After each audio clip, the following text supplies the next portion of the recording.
예. 자, 오늘은 이제 사사기 13장인데요. 오늘부터 삼손 이야기가 등장합니다. 삼손. 그래서 이제 삼손에 대해서 앞으로 공부를 할 건데, 오늘 주제는 기묘자이신 하나님이에요. 기묘자이신 하나님. 삼손의 아버지인 마노아가 이제 하나님을 만나고 하나님의 사자라고도 나오고 하나님이라고도 나와요, 오늘 본문에. 그래서 어떤 사람은 뭐 예수님이 아니냐 뭐 그런 분도 있는데, 하여튼 거기가 좀 관계가 어렵습니다. 하나님을 만나서 이름을 물어보죠. 당신 이름 도대체 뭡니까? 이름을 물어봤을 때 하나님이 이름을 대답해 주신 적도 있는데, 오늘도 대답은 해 주셨어요. 근데 이제 이 의미가 뭔지를 좀 이따 좀 생각해 볼래요. 하나님 뭐라 그랬어요? 내 이름은 기묘자다. 기묘자. 기묘자는 많이 들어봤죠? 여러분 저 성탄절 때 이럴 때 우리 찬송 부를 때 이제 메시아 합창곡 부를 때 못 살아 기묘라 그러잖아요. 전능하신 하나님이라 그 예수 그리스도께 적용됐던 그런 이름인데, 오늘 그 기묘자라고 하는 이름을 가르쳐 주셨어요. 모세에게는 야훼라고 하는 이름을 가르쳐 주셨고, 어떨 때는 난 스스로 있는 자니라 이렇게 말씀도 하셨는데, 그래서 거기에 좀 오늘 초점을 맞춰서 이제 말씀을 증거하려고 합니다. 자, 오늘 본문에 보면 단지파 12지파 중에 이제 단지파가 있죠. 단지파의 가족 중에 마노아라고 하는 사람이 있습니다. 마노아. 근데 그의 아내와 둘이 살았는데, 오늘 본문에 보면은 그의 아내가 불임이라고 이야기를 해요. 아이를 낳을 수 없는 여성이에요. 그러니까 의학적으로 아이를 낳을 수 없는 사람입니다. 2절 한번 읽어보겠습니다. 시작.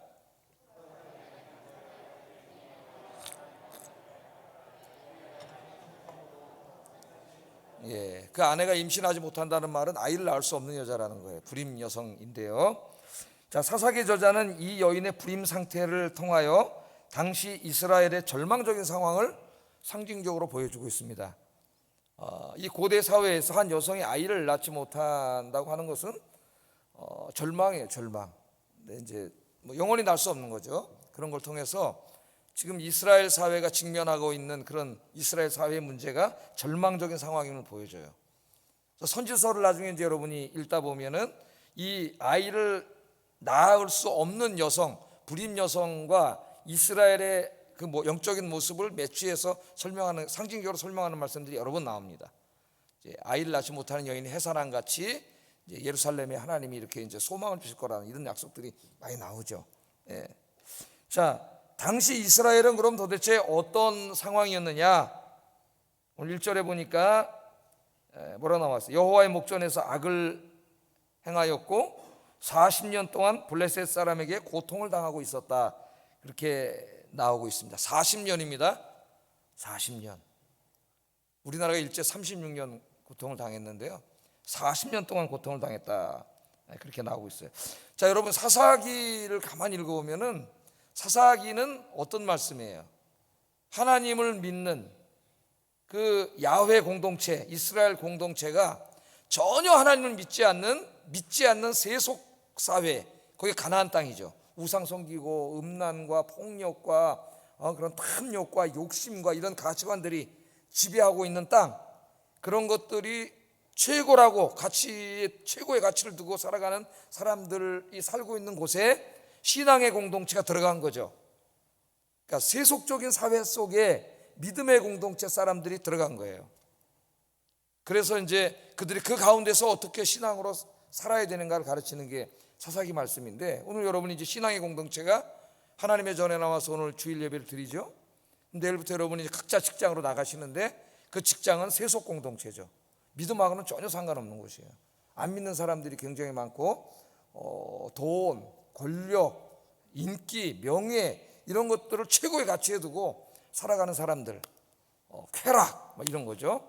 그런 사람들이 살고 있는 곳에 여러분이 들어갔을 때 우리 그리스도인들이 그들과 같이 경제생활도 하고 사회생활도 하면서 어떻게 신앙을 지키고 살아가야 되는가, 그러니까 세상 속의 그리스도인, 그렇게 정할 수가 있겠어요. 그런데 사사기를 읽다 보면은 그 신앙 공동체 한 200만 명이 믿지 않는 공동체 속에 들어가 가지고 거기서 살면서 때로는 신앙을 지킬 때도 있었지만은 때로는 어때요? 사사기를 보면 자꾸 그들을 따라가죠. 그들이, 세상 사람들이 이 믿음의 공동체인 이스라엘을 따라서 흉내내서 살아야 되는데 거꾸로 되는 거예요. 거꾸로. 자, 이 하나님을 믿는 이스라엘 믿음의 공동체가 저 세상 사람들을 부러워하고 그 사람들을 따라가는 거예요. 흉내내서 사는 거죠. 그런 일들이 계속 반복됩니다. 그때마다 하나님이 깨우치기 위해서 어떻게 해요? 주변 민족들을 들어가지고 이스라엘 때려요. 때리면 그게 어떨 땐 8년이고 어떨 땐 20년이고 오늘 40년입니다. 무려 40년 동안 때리셔가지고 그 고통을 줘요. 그런 그 고통을 당하다가 빨리 깨달아야 되는데 깨닫지 못해. 이 사람들이 그 고통이 극에 이르렀을 때 돌아옵니다. 사실은 그게 인간의 모습이에요. 어떻게 보면 참 머릿속에요. 인간이 깨닫지 못하고 그럼 또 하나님이 어떻게 해요? 그 살려달라고 이제 회개하고 기도하면은 하나님은 미쁘고 의로우사 언제든지 하나님께로 나오면 다 품어주시고 용서해 주시고 또 구원해 주세요. 근데 구원해 주실 때마다 하나님이 이제 사용하신 사람들을 사사라 그래요. 사사. 그래서 사사가 여러 명이 나오기 때문에 이걸 묶어놓은 게 사사기입니다. 사사기. 그래서 우리 그리스도인들이 교회 와서만 그리스도인이 되서는 안 되고 내일부터 믿지 않는 세상 속에 여러분 직장 속에 나가서 그리스도인으로서 이제 승리를 해야 돼요. 말씀으로 살고. 여러분들은 승리하시기를 주의 이름으로 축복합니다. 자, 그럼 이제 이스라엘이 블레셋에게 40년 동안 고통을 당하는데 하나님이 이들을 구원하기 위해서 사용하신 게 역시 사람이에요. 근데 그 사람이 이 삼손 시대에는 아직 태어나지 않았어요. 딴 때는 있는 사람을 썼잖아요. 그죠? 기드온도 쓰고 뭐 입다도 쓰고 하나님이 있는 사람을 썼는데 이 삼손 시대에 블레셋에게 40년 고통 당할 때는 없어요. 아직 태어나지 않았어요. 그 삼손 이야기는 탄생 이야기부터 시작됩니다. 탄생 이야기가 이제 오늘 우리가 읽은 13장 말씀이에요. 자, 한번 보겠습니다. 사사기 저자는 이스라엘의 고통과 불임으로 인한 한 가족의 고통을 이야기한 후에 갑자기 여호와의 사자가 이 아이를 낳지 못하는 부부를 찾아가시는 이야기를 해요. 찾아가시는 이야기. 자, 이 3절 5절 한번 읽어보겠습니다. 3절 5절 시작.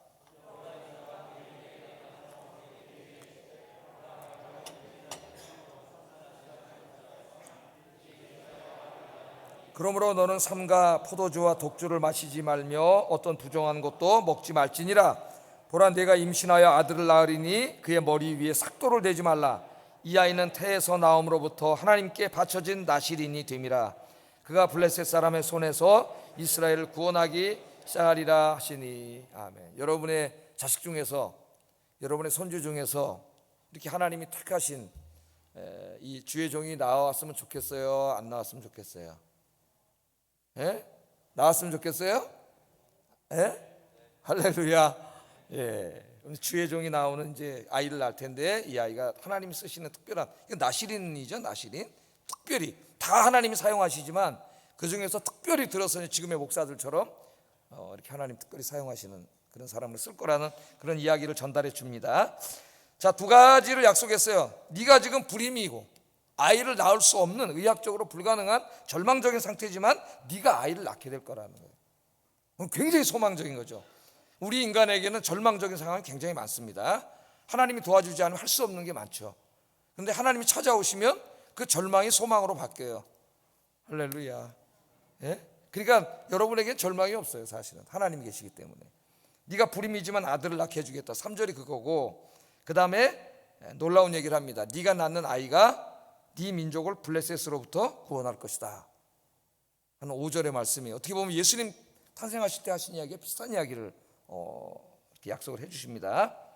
자, 이 하나님의 사자가 찾아오므로 우리 가정에는 아이가 없어, 우리는 소망이 없어, 아무 소망이 없는 상태야 라고 절망 속에 살던 이 부부가 소망이 생겼어요. 하나님이 찾아오시면 소망이 생기는 거예요. 절망이 없는 거예요.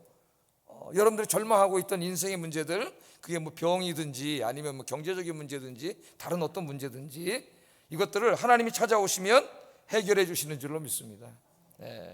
하나님이 찾아오셔서 아이를 낳게 해 주셨어요. 자, 그러니까 예수 믿는 사람에게는 절망은 없다.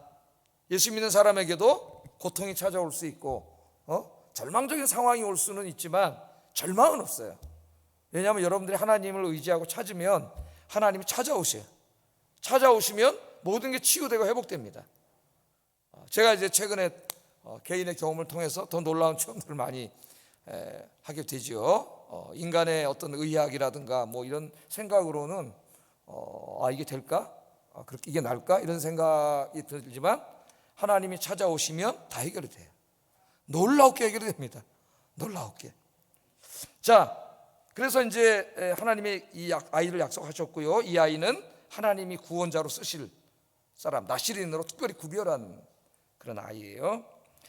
자, 이 두 가지 소망의 소식을 전한 후에 그때 인간이 해야 될 일이 있습니다. 이 부모가 해야 될 일이 있어요. 아이를 낳고 그것을 이야기하는데, 첫째는 아이의 엄마는 이 아이에게 뭘 마시게 해서는 안 돼요.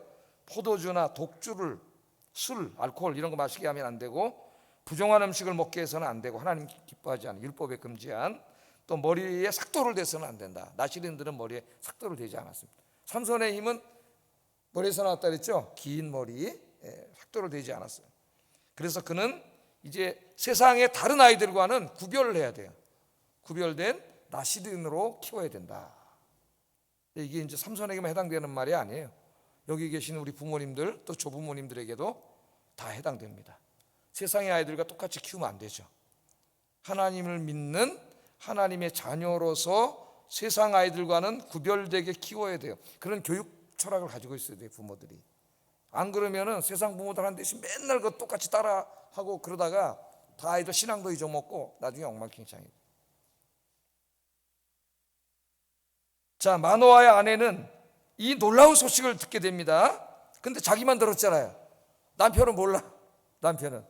그래서 이제 오늘 말씀해 보면은 남편 마노아를 찾아갑니다. 찾아가서 이 놀라운 사실을 다 이야기하고 이 아이는 태어날 때부터 죽을 날까지 하나님께 바친 나시린이 될 거라고 하나님의 말씀을 이제 남편에게 전했어요.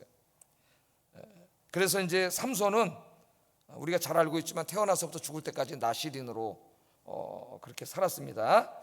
자, 이 삼손이 나시린으로 산다는 것은 평생 동안 하나님의 특별한 사명을 감당하는 사람으로 구별되어 있음을 알 수가 있는 거죠.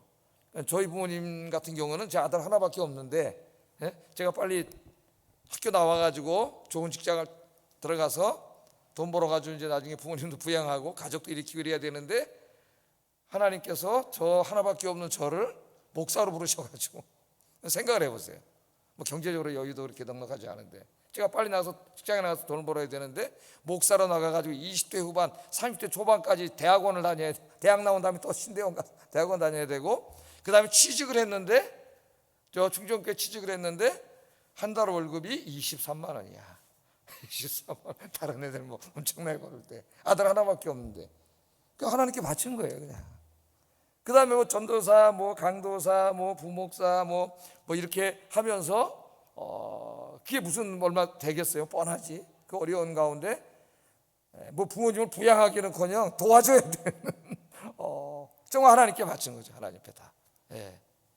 그래서 이 교육자들이 이제 있는데, 이 교육자들의 부모님이 훌륭한 거예요. 다 아들들 하나밖에 없고 다 그런데 하나님께 바쳐가지고 다른 부모들, 자식들이 이제 직장에 들어가서 좋은 직장에 들어가 돈을 벌고 이제 이런 자식을 통해서 누릴 수 있는 그런 거 없는 거지. 예. 하나님께 바치고 평생 기도해야 되고 그랬어요. 그래서 제가 여기 와서 이제 담임 목회자 맨 처음에 할 때 제가 기도원 갔다 그러면은 우리 어머니가 깜짝 놀라가지고 경기를 하시더라고요. 우리 어머니 아버지가 영락교회를 다니셨는데, 영락교회 담임 목사님 기도원 갈 때는 교회 문제 생겼을 때 목사하고 싸워가지고 문제 생겼을 때 들어가니까 간이 공할 만해. 우리 어머니는 살아계실 때 한 번도 우리 교회 오지 않으셨어요. 이제 나중엔 좀 병이 있으셔가지고 혹시 아들이 담임 목사를 목회하는 교회에 어머니의 병든 모습을 보여줘서 누가 될까봐 한 번도 안 오셨습니다. 저희 아버님만 두세 번 모셔서 한번 이제 돌아가시기 전에 예배를 드렸고 한 번도 오지 않으셨어요. 뭐 교회는 물론 이제 집이 제 집이 조기였었으니까 맨 처음에는 왔다가 이제 한번 이렇게 모습을 봤지만은 본당에 한 번도 안 들어오셨어요. 참 지금 생각하면 안타깝고, 강제로라도 한번 예배 드리게 할까라는 그런 후회되는 마음이 있어요. 자, 그래서 이 부모는 아이도 없습니다. 지금 약속은 받았는데 그 아들 덕보고 사는 게 아니라 아들 하나님께 바쳐야 되는 거예요. 여러분, 이 아이를 위한 비전을 가지세요. 여러분, 자식들을 위한 비전을 가져야 되는데, 부모가 다 비전이 있겠죠? 자식을 위한 어떤 비전을 가져야 되겠습니까, 여러분? 예? 아이들을 기도와 말씀으로, 하나님의 말씀으로 잘 키워서 좀 하나님을 향한 비전을 가져야 됩니다. 유대인들의 가정에서 지금도요, 유대인들의 가정에서 그 부모님들의 가장 큰 영광, 그 가정의 영광은 자기 집안에서 랍비가 나오는 거예요. 랍비. 그래서 유대 부모들에게 자기 자식이 정말 어떤 직업을 갖기를 원하냐, 그럴 때 가문의 영광으로 원하는 것은 랍비입니다. 그 두 번째가 의사예요. 두 번째가. 첫째는 랍비예요. 그러니까 우리나라 말로는 목사예요. 목사. 하나님의 진리의 말씀을 가르치는 목사가 나오는 것을 가장 영광으로 생각해요. 그러나 그건 뭐 자기가 아들 랍비 시키겠다고 시킬 수 있는 건 아니지. 하나님이 이 삼손처럼 택해야만 되는 거지, 내가 하고 싶다고 할 수 있는 건 아니에요. 그게 가장 큰 영광이고, 그래서 이제 그 다음이 목사, 그 다음 변호사, 뭐 전문 직종, 이렇게 진짜로 그렇습니다. 그 사람들은. 그러니까 진짜 신앙인이죠. 우리는 과연 어떤가? 우리는. 그런데 생각도 해볼 필요가 있어요.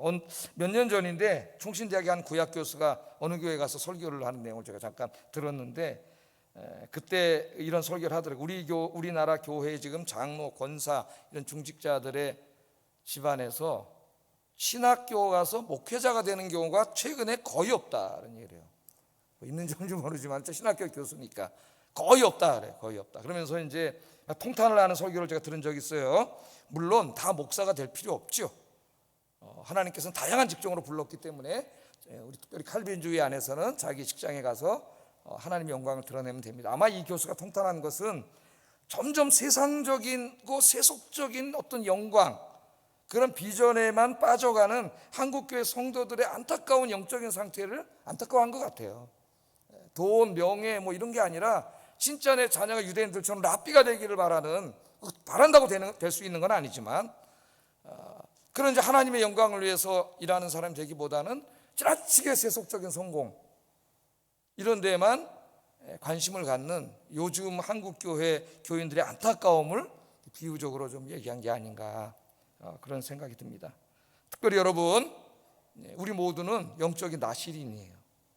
그래서 삼손의 부모에게 삼손을 구별되게 키우기를 말씀하신 것처럼 저와 여러분은 이제 하나님께 구별된 사람이 되어야 된다.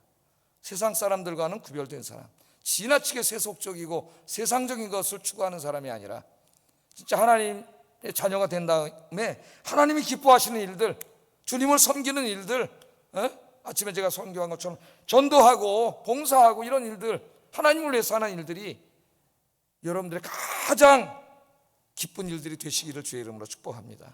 잊지 마세요. 여러분은 구별된 사람이에요. 하나님이 구별했어요. 성도, 거룩하다. 거룩하다는 뜻이 무슨 뜻이 있다 그랬죠? 구별을 한다는 뜻이 있어요. 하나님께 드려진 것은 다 거룩합니다. 우리는 구별돼서 하나님께 드려진 사람들이죠. 그러니까 성도예요. 세상과 구별돼야 돼. 세상 사람들이 추구하는 그런 세속적인 가치를 같이 추구하면 안 돼요. 그러면 하나님의 사람이라 할 수 없어요.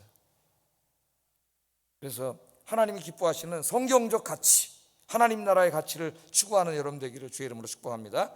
그러면 자녀 교육부터 모든 여러분의 비전 인생이 다 달라질 거예요.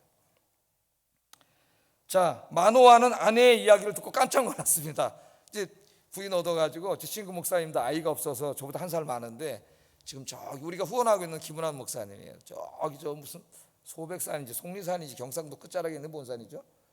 속리산인가 소백산? 거기 끝자락 민간인이 없대요. 다 올라가면 이제 그 조그만 교회를 하는데 대부분이 80 넘으신 이제 할머니 할아버지들.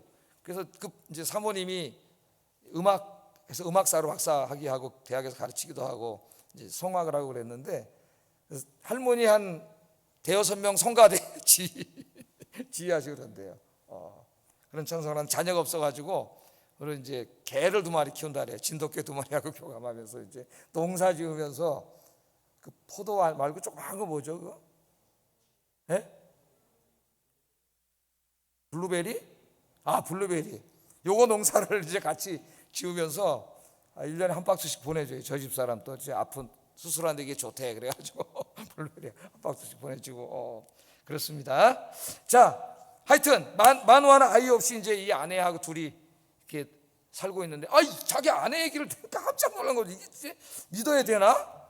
하나님이 찾아와가지고 갑자기 아이를 낳게 해주고 그 아이를 나시린으로 바치라고 그랬다고 이제 막 얘기를 하니 깜짝 놀랐어요. 그래서 이 마노아가 이게 믿어야 되나 말아야 되나 그래가지고 기도를 합니다. 기도를 하는데 뭐라 기도해요?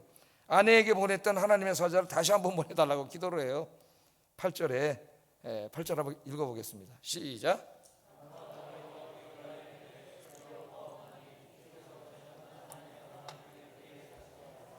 우리가 그 낳을 아이에게 어떻게 행하는지를 우리에게 가르치소서. 그렇게 기도를 했어요. 자, 마노아는 아이를 향한 하나님의 뜻을 더 자세하게 알고 싶어 했습니다. 아이도 없는데 아이를 낳게 해주시고, 불가능한데 또 아이를 그렇게 키워야 된다는 게, 도대체 아이를 향한 하나님의 뜻은 뭡니까? 한번 다시 내 아내에게 찾아오셨다 그러니 나에게도 한번 좀 찾아와 주세요. 그렇게 이제 기도를 한 거죠. 자, 근데 하나님이 이 마노아의 기도를 들으시고 어떻게 했을 것 같아요? 예? 다시 찾아오셨어요. 우리 하나님은 참 너무 좋으신 하나님이에요. 여러분, 저 궁금하면 기도하세요. 내 인생을 향한, 자식을 향한 하나님의 뜻이 궁금하면은 하나님께 기도하시기 바랍니다. 9절 한번 읽어보겠습니다. 시작. 여인이 밭에 앉았을 때 하나님의 사자가 다시 그에게 임하였으나 그의 남편 마노아는 함께 있지 아니한지라. 근데 이상하게도 하나님이 남편에게 온 게 아니라 아내가 밭에서 일할 때 찾아왔는데 또 남편은 없어요 거기. 그러니까 아내만 있을 때 찾아왔어요 또. 그랬더니 이제 우리가 읽은 거 다 안 읽었구나 참. 읽어보시면은 아내가 깜짝 놀라서 이제 남편을 가서 데려와가지고 같이 이제 하나님 만나는 그런 장면이 나옵니다. 자, 참 놀라운 일인데요. 이스라엘은 40년 동안 이 중요한 사실을 잊고 있었어요. 기도하면 하나님이 응답하신다. 기도하면 불가능도 가능케 하신다. 이 놀라운 사실을 잊고 살았다고. 40년 동안 기도하면 되는데 안 했어요. 오늘 21세기 어떻게 보면 기독교인들의 신앙이 이 지경에 빠졌는지 모릅니다. 하나님은 살아계시고 지금도 기도를 들으시고 기도하면 찾아오셔서 응답하신다는 것을 머릿속으로만 그냥 이렇게 이성적으로만 이해하지, 실제로 그런 걸 여러분은 체험하고 있습니까? 느끼고 있습니까? 여러분 만나고 있습니까? 제가 얘기했죠. 신앙은 말씀에 기초하되 체험도 중요해요. 성경 66권의 하나님을 내 삶 속에 체험하지 못하면 신앙이 잘 성립될 수가 없어요. 이성적인 신앙밖에 남지 않습니다. 그래서 신앙은 하나님이 살아계시고 내 삶 속에 역사하심을 느껴야 돼. 기도하세요 여러분. 그렇지 않으면 신앙이 헛것이에요. 하나님을 느껴야 돼요. 내가 함께 계시다는 것을. 기도하면 응답해 주시고 해결해 주신다. 믿습니까? 이거를 40년 잊었다니까요. 40년 동안 기도다운 기도를 해보지 못했어요. 40년 동안. 제가 좀 아침에 간증을 하겠습니다. 이제 지난주에 이사를 해가지고 일단 전세로 이사를 했기 때문에 2년 동안은 이제 거기서 살게 됐는데, 아마 그 집이 저에게 앞으로 이제 평생 동안 기도 응답의 하나의 그 증거가 될 것 같아요. 중요한 시금석이 될 것 같습니다. 기도 응답이. 뭐 제가 여러 번 설교 때 말씀드렸으니까 뭐 자세한 그런 것들을 다 말씀드릴 수는 없고, 하여튼 결과적으로 말씀드리면 정말 놀라운 은혜로 거의 85% 이상 이제 이렇게 놀랍게 하나님이 치유를 해주셨는데, 그동안 이렇게 하면서 제 시작이 이제 18층이고 그 엘리베이터를 타고 이제 아래층 내려오고 올라가고 자주 해야 되는데, 11년 동안 제가 아무 일 없이 그렇게 해왔는데 어느 날 갑자기 엘리베이터 발이 안 들어가는, 나도 도저히 이해할 수 없는 상황 속에 빠지게 됐어요. 너무나 당황했고 왜 이게 이렇게 시작됐는지 알 수가 없어요. 그런데 이런 일에 대해서 이게 원인이 뭔지를 아는 사람은 우리나라에 없더라고요. 의사도 다 이런저런 가능성을 얘기할 뿐이지 원인을 아직 알지 못해요. 불안, 우울 이런 것에 대해서. 제가 이제 친히 경험하면서 몸소 여기에는 어떤 건 뇌과학적인 부분도 있고 심리적인 부분도 있고 이제 가장 중요한 영적인 부분이 있는 것 같아요. 어둠의 권세, 그런 부분이 있는데 이것이 다 합쳐져 가지고 이런 일들이 일어나는 것 같습니다. 저에게 잠깐 경험하게 하시면서 제가 이론과 학문으로만 알 수 없는 것들을 체험하면서 알게 하셔요, 하나님이. 근데 그 과정은 너무 힘들죠, 사실은. 이런 일이 이제 계속되면서 이사를 하지 않고는 안 되겠다는 생각이 들었어요. 여러분, 이제 여기 만약에 상처가 나가지고 멍이 잔뜩 들어있으면 어떻게 되겠어요? 여기를 닿지 않아야 되겠죠, 어떤데. 잘 보호를 해가지고 날 때까지는. 이게 이제 자꾸 닿으면은 상처가 더 도지고 이제 더 망가지겠죠. 마음도 마찬가지더라고요. 그런 환경 속 계속 있으면 그 상처난 마음을 계속 건드리기 때문에 점점 악화돼요. 그럼 나중에 이제 이게 공황 상태로 가버려요. 공황 상태. 그러니까 이제 그런 환경을 탈피하는 거예요. 여러 가지 이제 뭐 인지 치료, 심리 치료, 이제 우리 기독교인들은 특별히 가장 중요한 경건, 하나님을 만나면서 이제 치료하는 것이고, 의학 치료는 약, 병원에서 약밖에 안 주니까 이런 이제 치료들을 해나가는데, 그래서 이사를 쉬면서 이제 이사를 하는데 계속 기도하면서 이제 이게 평안과 그런 이제 힘듦이 왔다 갔다 합니다. 계속 왔다 갔다 해요. 근데 주님을 찾고 기도할 때는 엄청난 평안이 와요. 정말 깜짝 놀랄 정도예요. 예? 깜짝 놀라서 여기 그 의사가 준 약 뭐 일주일 동안 안 먹을 필요가 없어요. 하나님께서 이게 평안을 주시기 때문에. 그래서 놀라운 일이에요. 놀라운 일. 바울과 신라가 감옥에서 찬송을 하고, 또 다윗이 수군과 비파, 그냥 악기를 연주 찬양했을 뿐인데 사울을 찾아왔던 악신이 물러간 이런 역사들이 성경에 있는데, 찬양의 힘은 매우 놀랍다. 그래서 여러분들 답답하고 우울하고 불안할 때 컴퓨터 유튜브에 들어가서 찬양을 틀어놓고 들으면서 따라 부르고 기도해 보세요. 30분만 그렇게 해보세요. 모든 어둠의 그림자가 가까이 왔던 게 다 날아가고, 여러분 성령이 주시는 엄청난 평안이 몰려. 할렐루야. 우리 교회 여기 계신 권사님 한 분 중에 내 누구랑 말 안 하겠지만은, 제가 맨 처음 목회하러 왔을 때 굉장히 심각한 거죠. 우울증에 대해서 상담을 하고, 제가 그때 새벽 기도를 권해드렸는데, 지금까지 새벽 기도를 하시고, 그게 완전히 다 났어요. 낫지 않는 건 병인데 완전히 다 체험을 하셨어요. 내가 누구라고 말씀 안 하겠지만은, 그러니까 하나님과의 그 새벽마다 만나는 엄청난 행복과 기쁨은 그렇지 않은 사람은 아무리 말해도 몰라요. 그 이제 이사를 이거 이사를 해서 이제 자꾸 이게 상처가 닿으면 안 되니까 이제 환경 치료인데, 이제 좀 평안하게 쓸 수 있는 것으로 이제 해야 되는데, 이게 이제 답답 갑갑, 제가 말로 답답 갑갑 그러지만은 그 정도가 아니죠. 엄청난 것도 힘들어요. 힘들면 몰려오기 때문에 이제 이사를 해야 돼. 집을 이렇게 해야 되는데 좀 저층이고 이제 공간 앞이 이렇게 트인 곳이 없죠. 서울에 그런 집이 있어요. 여기저기 하는데 뭐 없고, 있긴 있어요. 저 한강에 지은 아파트, 예? 그 한강변에 지은 아파트가 있긴 있는데, 거기는 어마무시하게 비싼 아파트예요. 뭐 전세가 17억 20억. 거긴 도저히 살 수 있는 곳이 아니에요. 근데 이 동네도 지금 다 새로 져서 여기도 지금 전세가 12억이에요. 이 동네 다 12억입니다. 이 동네가. 그러나 여기 살라 해도 못 살아. 너무 딱 껴가지고.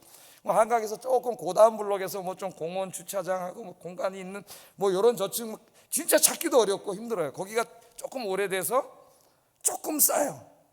뭐 전세가 여기 12억이면 거기 뭐 10억, 11억, 뭐 9억 뭐 이렇게 좀 싸요. 좀 없는 거야 그런 데가. 근데 저는 이제 내가 그냥 쉬는 게 아니지, 목회를 해야 되는데 빨리 들어와서 이제 기간이 있죠. 정해진 기간이.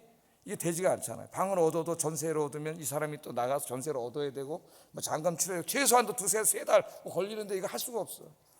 그게 다 진짜 수십 대고 몇 군데 찾아가고 다 했는데 할 수가 없어가지고 다 안 돼갖고 토요일 날 이렇게 한강에서 기도하고 이제 밤에 은우랑 우리 집사람하고 셋이 들어오다가, 지금 저 이사간 집을 이렇게 지나오다가 이래 보니까 한강에 무슨 그 건물 하나가 있더라고. 그냥 하나짜리 건물이.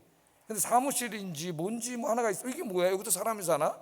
그러니까 우리는 핸드폰으로 요새 애들이 잘하잖아요. 핸드폰으로 딱 쳐보니 이 전세가 나왔네? 그런 거예요. 그러니까 전세가 8억에 나왔더라고요. 근데 8억에 나왔는데 이제 좀 스토리가 있어요. 이게 어떤 사람 갭 투자해서 살려는 아파트다 보니까, 갭 투자해서 살려는 사람은 9억에 내놓고 원주인은 8억에 내놓고 이래서 이제 좀 차이가 있었는데, 뭐 38평이래. 그래서 한번 들어가 봤더니 뭐 굉장히 좁아요. 무슨 38평이야. 그 천장이 높으니까 천장 위에다 이렇게 앉을 만한 다락 같은 거를 이렇게 잘라놔 놓고 그걸 평수로 다 집어넣었어. 그래가지고 베란다도 없잖아요. 오피스텔이더라고요. 오피스텔. 그러니까 여러분 아파트 30평이다 그러면은 거기는 베란다는 안 들어가는 거예요. 그거 아시죠? 베란다는 서비스로 주는 거예요. 들어가지 않아요, 평소에. 근데 여기 베란다도 없어. 그러니까 이제 실제로 20몇 평 되는 거예요. 그 짐 집어넣을 수 있는데. 그러다 보니까 이제 이사해가지고 짐을 지금 엄청나게 버렸는데도 지금 쌓여 있어요. 이쪽은 좀 크잖아요. 이쪽은 다 확장하다 보니까 37, 8평 되는 공간이었는데 다 버리니까 지금 뭐 다 버리고 있는데도 아직 다 못 버렸어요. 계속 버려야 돼. 그래서 우리 사람은 이제 버리는 연습을 하자. 좀 있으면 죽을 건데 뭐 이렇게 욕심낼 게 뭐 있냐. 다 버리고 진짜 사는데 많은 게 필요하지 않은데 간단하게 이제 이렇게 좀 심플 라이프 이쪽으로 해야 된다. 그러니까 가면서 그렇게 2달을 찾아도 찾지 못하던 그것이었는데 우연히 지나가다 이게 뭐지? 이런 게 있나? 그래서 열어봤다가 그걸 봤다는 거예요. 예? 하나님 역사하시면 보세요. 그래서 제가 이 이사를 하면서 하갈이 생각이 나더라고. 하갈이 쫓겨나가지고 자기 아들 이스마엘 데리고 이제 광야로 내려가다 사막에서 갈증이 나서 죽게 생겼어요. 그래서 물을 찾지 않습니까? 물을 찾아서 하루 종일 헤맸는데 물을 못 찾았어요. 그래서 이제 거기 털썩 주저앉아서 이제 하나님 죽겠습니다 하고 기도했는데 기도하고 눈을 뜨니까 옆에 운물이 있는 거야. 할렐루야. 아무리 찾아도 못 봤는데 그 옆에 있는 걸 못 본 거예요. 하나님 눈을 뜨게 해주신 거야. 그 생각이 나더라고. 아무리 찾아도 나의 눈으로는 못 찾았는데 그게 또 이제 창 쪽이 이렇게 강으로 개방이 되어 있잖아요. 그러니까 다른 건 다 포기한 거예요. 이제 저를 위해서 강 쪽으로 개방된 쪽만 찾아가지고 하나님이 그렇게 주셨어요. 아, 이게 여호와 이래구나. 하나님은 준비하고 계시다. 난 2달 전에 내가 거기서 한강 보면 살 줄은 몰랐습니다. 예? 생각도 못했죠. 거기는 우리와는 다른 사람들, 돈이 있는 사람들이 사는 곳이지. 그 아파트가 그렇잖아요. 근데 거기에 그런 쪽짜리 건물이 하나 있고 한 20년 된 건물인데 지금 여기에 그냥 한 25평대 아파트 얻을 정도 전세금으로 그걸 들어갈 수 있고 또 들어가 봤더니 비어 있어요. 주인이 그냥 짐 당할 때까지는 조금 짐 갔다 언제든 이사 올 수 있습니다. 그러니까 모든 게 맞아. 이게 어떻게 이렇게 딱 맞냐.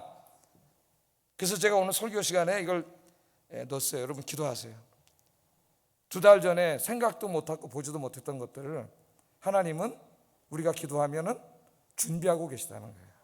절망하지 마세요. 어떠한 일이든지 어떠한 힘든 일이든지 염려하지 마시고 여러분 기도하시면 우리 생각으로는 없습니다. 근데 하나님은 있어요. 하나님 다 준비해 놓으셨어요. 여러분 저 힘든 일과 어려운 일 있을 때 혼자 가서 막 불안해하고 염려하지 마시고 무릎 꿇고 기도하시면 하나님께서 좋은 곳으로 응답해 주실 줄로 믿습니다. 오늘 마노아처럼 모르면 힘들면 이해가 안 되면 좀 부끄러워하지 말고 기도하세요. 그냥 하나님 다시 한번 날 찾아와 주세요. 기도하시면 우리 하나님 찾아오십니다. 그리고 여러분 응답해 주실 줄로 믿습니다. 예. 자, 마지막으로 하나 생각할 것은 이제 마노아가 똑같은 얘기를 하나님께로 들은 거죠. 다 들었는데 이게 겉으로 볼 때는 사람 같기도 하고 이제 하나님의 사자인지를 어떻게 알 수 있느냐 그렇게 생각을 한 것 같아요. 그래서 이제 이름을 물어봅니다. 이름을 17절 한번 읽어보겠습니다. 시작.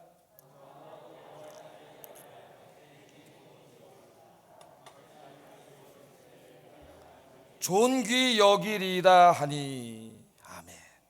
내가 하나 또 빠먹었어 간증이. 근데 제가 이제 그 엘리베이터를 타기 싫어서 안 탔는데 한 2달 안 탔습니다. 안 탔는데 물론 뭐 탈 수도 있지만 억지로. 이전에는 타고 그냥 이러잖아요. 우리 엘리베이터 타면 어떻게 해요? 핸드폰보다 하면 내리잖아요. 저도 그렇게 11년 살아왔는데 딱 타자마자 마음이 편하지 않아. 계속 어떤 폐소 그런 것들이 있는 거죠. 계속 편하지가 않아요. 그래서 이제 맨 처음엔 그래도 내가 엘리베이터 타고 다니려고 이제 용기를 내서 타고 다니는데 그게 더 마음 이게 심할 때는 도움이 되지 않아요. 그게. 나쁜 감정이 계속 생기기 때문에 더 악화됩니다. 그래서 안 하고 이제 2달 안 하다가 이사 갈 때 다 돼서 이제 한 번은 이제 사람하고 있다가 아예 그냥 타자. 탔더니 타고 이제 타게 됐어요. 그래도 이제 컨디션이 안 좋을 때는 안 타요. 갑갑해지니까. 컨디션이 좋을 때는 타고 그랬는데 여기 또 이사 갔더니 엘리베이터가 이쪽 바깥이 유리창으로 되어 있더라고. 유리창으로. 예? 유리창으로 되어 있어가지고 타는데 이렇게 다 보이잖아요. 그러니까 내가 이거 정말 기가 막히다. 하나님은 정말 기가 막히게 준비해 놓으셨다. 할렐루야. 저에게만 그러실까요? 여러분 마찬가지예요. 하나님을 경외하는 사람 하나님 사랑하세요. 하나님 기가 막히게 준비해 놓으셨어요. 자, 이제 이름을 물었습니다. 마노아가 깜짝 놀라가지고 너무나 놀라운 일이 인생에 벌어졌기 때문에 도대체 이 소식을 전해준 당신의 이름은 뭐요? 그렇게 물어봤어요. 네? 그랬더니 여호와의 사자가 자기 이름 가르쳐줍니다. 내 이름은 뭐라 그랬어요? 기묘자. 기묘다. 기묘는 이름이 아닙니다. 기묘는 이해할 수 없는 혹은 놀라운 그런 뜻이에요. 이해할 수 없는 놀라운. 그러니까 이름을 가르쳐주지 않았습니다. 모세에게는 야훼, 여호와라고는 이름을 가르쳐 주셨지만은 이름을 가르쳐 주지 않았어요. 나는 기묘다. 그 말은 무슨 말이에요? 하나님은 인간의 이해를 초월하는 분이라는 거죠. 지금 불임인 여성 자기 아내가 아이를 낳아야 되잖아요. 믿을 수 없는 일이에요. 그러나 이 약속하신 하나님은 기묘자세요. 인간의 이해를 초월하시는 분, 매우 놀라운 분, 전능하신 하나님, 창조자 하나님인 줄로 믿습니다. 의심하고 믿지 못하는 마노아에게 하나님은 이름을 가르쳐준 게 아니라 하나님의 전능성, 나는 기묘자다, 나는 인간의 이해를 초월하는 하나님이다, 네 생각 속에 나를 가두지 마라, 하나님 그렇게 말씀한 거죠. 하나님은 전능하신 하나님, 불가능이 없으신 하나님인 줄로 믿습니다. 그래서 나는 기묘다, 전능한 하나님이다. 전능한 하나님, 창조주 하나님이 뭐 불임 여성에게 아이 하나 낳게 하는 게 무슨 대수겠어요? 여러분 인생에 불가능한 일들 가능케 하는 게 무슨 대수겠어요? 우리가 기도하는 하나님, 오늘 예배하는 하나님, 그 하나님은 기묘자 하나님이세요. 전능하신 하나님, 불가능이 없으신 하나님, 그 하나님께서 제가 기도하는 것을 응답해 주신 것처럼 여러분 인생의 자녀들을 위한 여러분의 모든 기도에 여호와 이레로 맞춤형으로 응답해 주실 줄로 믿습니다. 기도하겠습니다.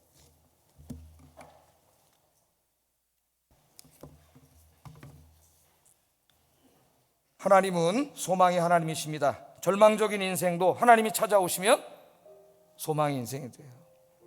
하나님만 소망하고 살게 하소서, 기도하며 살게 하소서 기도하시고요. 두 번째, 하나님 기묘자이십니다. 우리를 찾아오신 하나님은 인간의 이해를 초월하시는 초월자이시고 전능자, 불가능이 없으신 하나님. 하나님이 어떤 분인가를 잊지 마시고 하나님만 소망하고 살게 하소서 기도하겠습니다.